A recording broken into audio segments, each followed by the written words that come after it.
Every day that I wake up, I see possibility.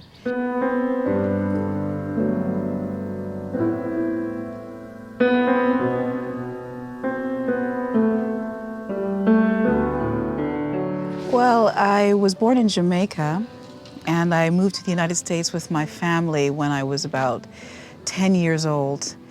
It really took me a long time to become comfortable.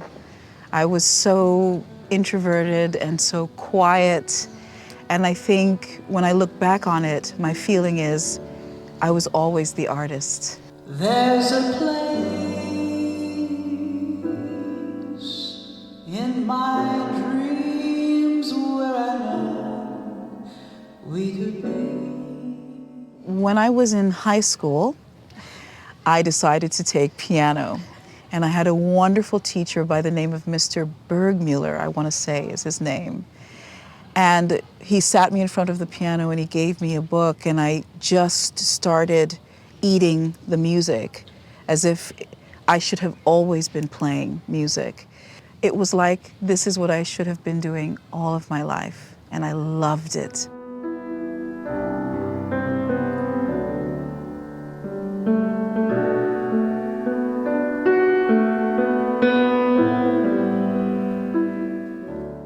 There was a gentleman on the phone who called. I was working for the school at the time, and he heard my speaking voice, and he said, "Do you sing jazz?" And I said, "No." He said, "You should sing jazz." And I said, "No." And he said, "Well, I'm not going to stop until you do it. I'm going to call you every day until you do it." That's how I got into jazz. That you know we could build us a place just for two. Just the sun and the sea with a view where the world there is just me and you. I lost my mother in 2004, and the United States at this time was coming out of a great recession. And so by the time I graduated in 2005, it was very difficult to find a position. But I was always working as a musician. I was called by a friend who said, "Listen, there is this church and they're looking for a Leitung, a director." The very first Sunday I was there, a woman by the name of Terry DeSario was in the audience. And she is an American pop singer who was living here at the time with her husband, her German husband. And she came up to me after, she says, "I love what you're doing." And before I knew it, we were organizing a trip for us to come and do a workshop here at the Blankenese Kirche and with the Blankenese Gospel Choir. It was my first time over so much water.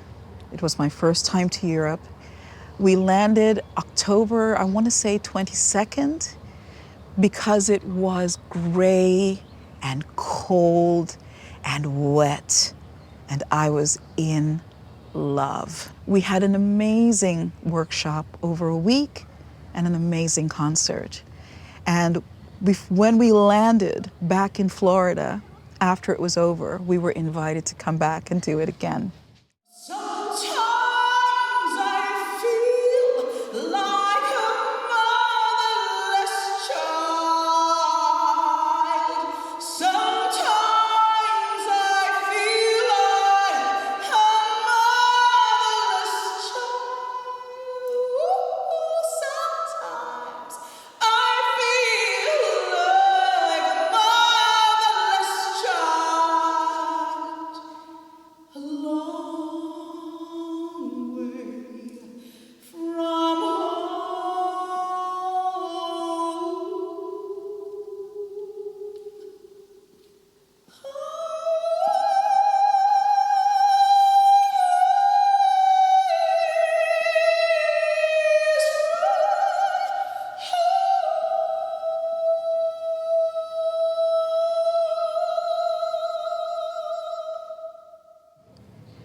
And one of the things that I felt during the quarantine was that we were really all in the same boat. There was no musician friend, colleague that I spoke to that wasn't going through the exact same experience that I was. And we were really concerned about each other. And I remembered when the Soforthilfe was announced, that there was immediately a WhatsApp group created and a whole lot of people started being added to it, all of these selbstständig people like myself. I was invited by Fee, who is the owner of the Bar Italia, and they helped me complete this form. I would get a message, hey Julie, did you get it? Is everything okay? And that's what we did to really support each other. When I logged onto my Facebook page, every 5 scrolls was a concert. So we as artists found ways to express ourselves in the worst times, and people watched. They needed us. Until we can come back to some whatever normal life again, we will always continue to make art. That love was never ours to begin. Sometimes in life you lose, then you win. So tell me, could it be that this song's not about you and me, as we sit all alone in our house by the sea? I think that in music, it reflects a little bit as it is in the non-musical professional world. Whereas women get such a smaller piece of the pie that we tend to be more competitive with each other. We don't sit down and say, hey, let's create this thing. Maybe we should. Here, there is a bit of a smaller group of singers, you know, in Hamburg. Of course, my circle is limited to mostly jazz singers, and there's so very few of us. And we all have our own individual identities, but we are there for each other. What I have found, though, if I am to be honest, is that when I'm hired, I am hired. So people are coming to see Julie Silvera. Everybody that plays with me is a sideman. Sidemen are often men.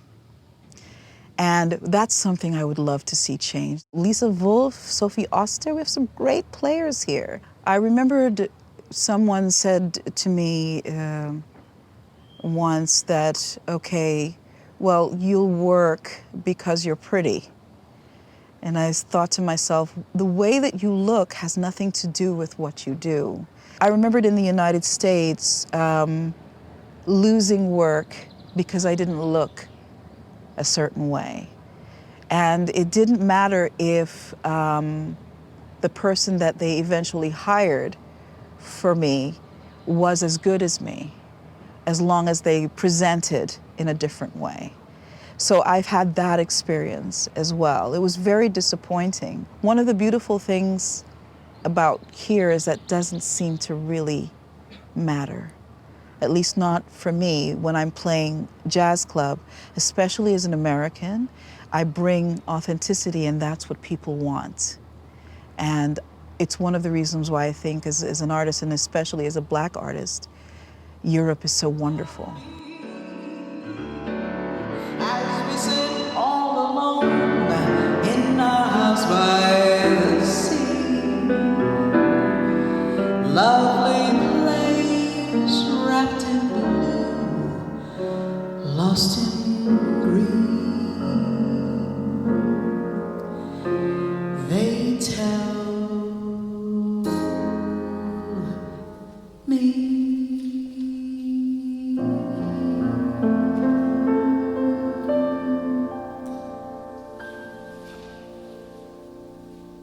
You don't have to sell your soul to be beautiful. You are beautiful.